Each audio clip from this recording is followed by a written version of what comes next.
இன்றைக்கு மதுரை மாநகரத்திலே இரண்டாவது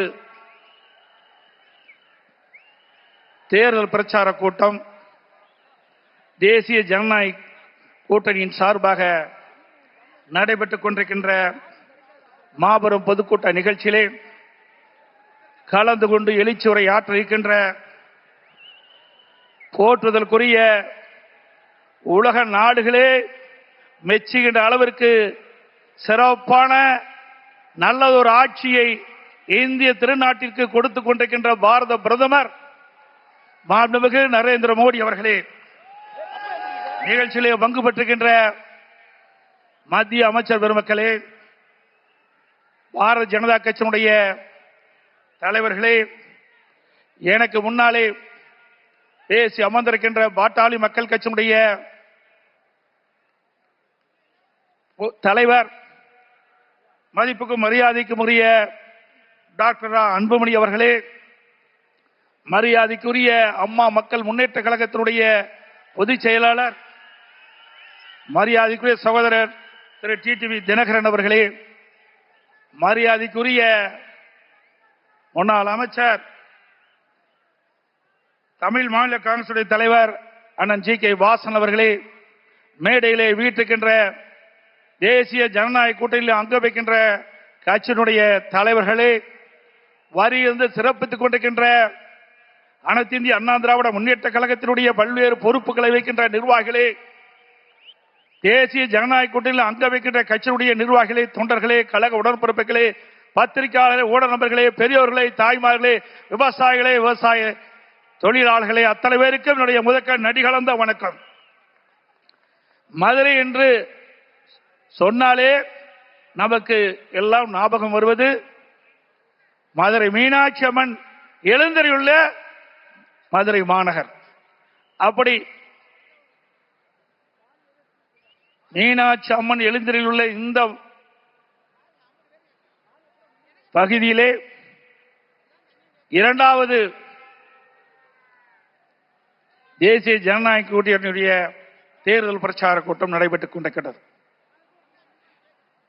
நம்முடைய எதிர்த்தரப்பில் இருக்கின்ற திராவிட முன்னேற்ற கழக தலைமையில் அமைக்கப்பட்ட கூட்டணி இதுவரை பிரச்சாரத்தை மேற்கொள்ளவில்லை. ஆனால் தேசிய ஜனநாயக கூட்டணியில் அங்க வைக்கின்ற கட்சிகள் தான் முதலாக தேர்தல் பிரச்சாரத்தை துவக்கி வெற்றிகரமாக நடைபெற்றுக் கொண்டிருக்கிறது. இன்றைக்கு தமிழகம் மட்டுமல்ல, இந்திய திருநாடே தமிழகத்தை நோக்கி பார்த்துக் கொண்டிருக்கிறது. தமிழகத்தை யார் ஆள வேண்டும், யார் ஆளக்கூடாது என்பதற்கு நடைபெறுகின்ற சட்டமன்ற பொதுத் தேர்தல் விரைவில் வர இருக்கின்றன. ஆக மக்கள் விரோத ஆட்சி அகற்றப்பட வேண்டும். அதற்காக அமைத்த கூட்டணி தான் தேசிய ஜனநாயக கூட்டணி. எங்கள் கூட்டணியிலே மக்கள் செல்வாக்குள்ள கட்சிகள் எல்லாம் இணைந்திருக்கின்றன. தேர்தல் நேரத்திலே ஒன்றாக இணைந்து அனைத்து 234 தொகுதிகளும் தேனீக்களை போல எறும்பை போல சுறுசுறுப்பாக செயல்பட்டு தேசிய ஜனநாயக கூட்டணியின் சார்பாக அறிவிக்கப்படுகின்ற வேட்பாளர்களை வெற்றி பெற செய்வதற்கு நாம் அத்தனை பேரும் உழைக்க வேண்டும். நம்முடைய கூட்டணி நடைபெற்ற சட்டமன்ற பொதுத் தேர்தலில் சுமார் 210 இடங்களில் வென்று அதிமுக ஆட்சி அமைக்கும். இன்றைக்கு இந்த தென் மாவட்டம் பொன்மனச்செம்மல் புரட்சி தலைவர் எம்ஜிஆர் அவர்களை முதலாக சட்டமன்ற உறுப்பினர் ஆக்கி முதலமைச்சர் ஆக்கினது இந்த தென் மாவட்டம். முதலாக இதே புரட்சி தலைவி அம்மா அவர்கள் போட்டியிட்டதும் தென் மாவட்டத்திலே தான். தென் மாவட்டத்தை பொறுத்தவரைக்கும் நம்முடைய இருவரும் தலைவர்களுக்கு பக்கபலமாக இருக்கின்ற மக்கள் தென் மாவட்ட மக்கள். ஆகவே தென் மாவட்டத்தை பொறுத்தவரைக்கும் இன்றைக்கு தேசிய ஜனநாயக கூட்டணி பலம் பொருந்திய கூட்டணியாக அமைந்திருக்கு என்பதை நேரத்தில் தெரிவிக்க விரும்புகின்றேன். பொன்மனச்செம்மல் புரட்சி தலைவர் எம்ஜிஆர் அவர்கள் முதலாக கட்சியை தொடங்கியவுடன் முதல் தேர்தல் சந்தித்ததும் தென் மாவட்டத்திலே தான். திண்டுக்கல் நாடாளுமன்றம் முதல் வெற்றியை தென் மாவட்ட மக்கள் தான் அதிமுகவுக்கு கொடுத்தார்கள். அதேபோல் நடைபெறுகின்ற சட்டமன்ற பொது தேர்தலையும் தேசிய ஜனநாயக கூட்டணிக்கு அதிக இடங்களிலே கொடுத்து அதிமுக ஆட்சிவதற்கும் தென் மாவட்ட மக்கள் துணை நிற்பார்கள். அனைத்து இந்திய அண்ணா திராவிட முன்னேற்ற கழகத்தை பொறுத்த வரைக்கும் ஜாதிக்கும் மதத்திற்கும் அப்பாற்பட்ட கட்சி. எங்களுடைய தலைவர்கள் வகுத்த பாதையிலே அனைத்து இந்திய அண்ணா திராவிட முன்னேற்ற கழகம் மிகச் சிறப்பாக செயல்பட்டுக் கொண்டிருக்கிறது. பல்வேறு சோதனைகளை கண்ட இயக்கம் அதிமுக இயக்கம். தமிழகத்தில் 31 ஆண்டு காலம் ஆட்சி புரிந்த இயக்கம் அதிமுக இயக்கம். பொன்விழா கண்ட கட்சி அதிமுக கட்சி. இன்றைக்கு தமிழ்நாடு இந்த அளவுக்கு வளர்ந்திருக்கு என்று சொன்னால் அது எங்களுடைய தலைவர்கள் ஆட்சி காலத்திலே தமிழ்நாட்டிற்கு பல்வேறு திட்டங்களை கொண்டு வந்து அதனால் இன்றைக்கு தமிழகம் ஏற்றம் பெற்றுகின்றது. பாரத பிரதமர் அவர்கள் நாட்டினுடைய பாரத பிரதமராக பொறுப்பேற்றவுடன் இன்றைக்கு இந்திய நாடே வளர்ச்சி அடைந்திருக்கின்றது. உலக நாடுகள் திரும்பி பார்க்கின்ற அளவுக்கு இந்திய நாட்டுடைய வளர்ச்சியை பார்க்கப்படுகிறது. இந்திய நாட்டை கண்டு பொறாமைப்படுகின்ற அளவிற்கு உலக நாடுகள் இருக்கின்றன. அந்த அளவுக்கு வளர்ச்சியை கொடுத்திருக்கின்றார். அது மட்டுமல்ல, திரு ஸ்டாலின் அடிக்கடி குறிப்பிடுகிறார், இன்றைக்கு மத்தியில் இருக்கின்ற ஆட்சியாளர்கள் தமிழ்நாட்டிற்கு எந்த வளர்ச்சியும் கிடைக்கவில்லை என்று ஒரு தவறான அவதூறான பிரச்சாரத்தை பரப்பி வருகிறார். நாம் சிந்தித்து பார்க்க வேண்டும். இன்றைக்கு மேடைக்கு வருவதற்கு முன்பு நம்முடைய பாரத பிரதமர் மாண்புமிகு நரேந்திர மோடி அவர்கள் 4400 கோடியை வளர்ச்சி திட்டங்களுக்காக கொடுத்துவிட்டு தான் இங்கே வந்து அமர்ந்திருக்கின்றார். ஒவ்வொரு முறையும் தமிழ்நாட்டுக்கு வருகின்ற பொழுது ஆயிரக்கணக்கான கோடியை ஒதுக்கி தமிழ்நாடுடைய வளர்ச்சிக்காக அவர் பாடுபட்டுக் கொண்டிருக்கின்றார். வேண்டுமென்ற திட்டமிட்டு அரசியல் காழ்ப்புணர்ச்சியின் காரணமாக இன்றைக்கு மத்திய அரசை திட்டமிட்டு அவதூறு பிரச்சாரத்தை பரப்பி வருகிறார்கள். திரு ஸ்டாலின் அவர்களை 15 ஆண்டு காலம் மத்தியில் ஆட்சி அதிகாரத்தில் இருந்தீர்கள். தமிழகத்திற்கு எந்த நிதியை கொடுத்தீர்கள்?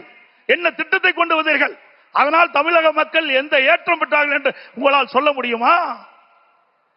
குடும்பத்தில் இருக்கின்ற உறுப்பினர்கள் மத்தியிலே அமைச்சராக வந்தார்கள், அதிகாரத்திற்கு வந்தார்கள், கொள்ளையடித்தார்கள். அதுதான் உங்களுடைய கட்சியினுடைய நிலைப்பாடாக இருந்தது.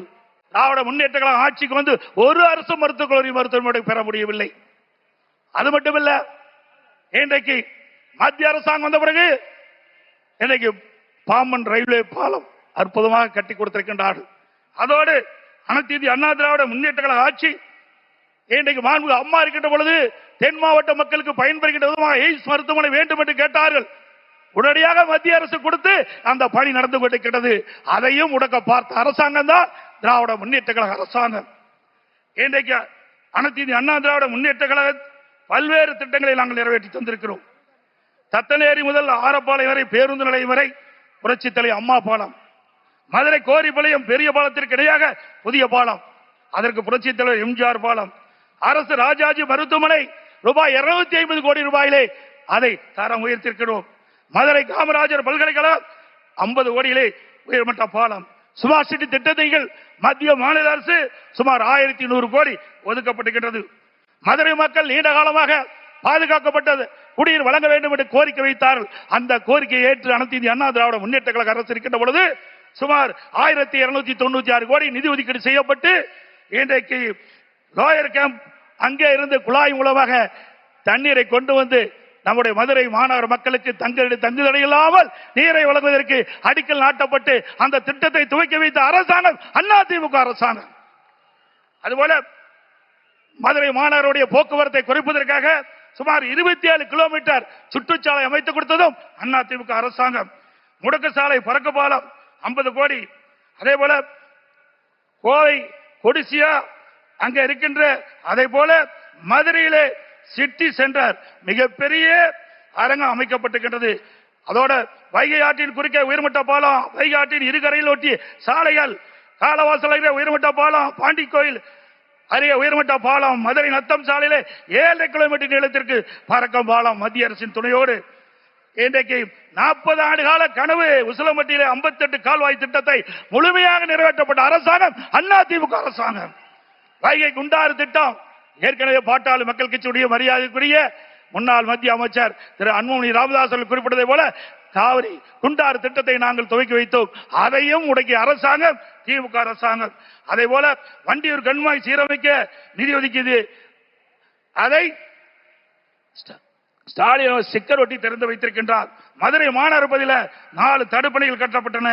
இப்படி அதோட மதுரை விமான நிலையம் விரிவாக்கம் செய்வதற்காக அனைத்து இந்திய அண்ணா திராவிட முன்னேற்ற கழக அரசு கேட்டபோது அதற்கு முயற்சி எடுத்தோம். மத்திய அரசிலே நாங்கள் பல முறை வேண்டுகோள் விட்டதின் அடிப்படையிலே அந்த சாலையிலே அண்டர் பாஸ் அமைத்து கொடுக்க வேண்டும் என்று கேட்டார்கள். அதுக்கு அனுமதி கொடுத்தோம். அந்த திட்டத்தையும் முடக்கிய அரசாங்கம் திமுக அரசாங்கம். அதே போல தூத்துக்குடி விமான நிலையம் விரிவாக்கம் செய்யப்பட்டுகின்றது. ஸ்டாலின் குறிப்பிடுகிறார், மத்தியிலே இருந்து எந்த திட்டத்தையும் வரவில்லை, தமிழக வளர்ச்சி பெறவில்லை என்று. அங்கே தூத்துக்குடியிலே அதிமுக அரசு இருக்கின்ற பொழுது அதற்கு தேவையான நிலத்தை ஒதுக்கீடு செஞ்சு மத்திய அரசு பிரம்மாண்டமான விமான நிலையத்தை இன்றைக்கு கட்டி மாண்புமிகு பிரதமர் அவர்கள் அதை திறந்து வைத்திருக்கின்றார். அதே போல தூத்துக்குடி அங்க இருக்கின்ற துறைமுகம் விரிவாக்கம், வஉசி சிதம்பரம் துறைமுகம் கிட்டத்தட்ட 1500 கோடி விரிவாக்கம் செய்ய இருக்கின்றன. அதே போல பல தேசிய நெடுஞ்சாலைகள் இன்றைக்கு மத்திய அரசு மூலமாக அமைத்திருக்கின்றது.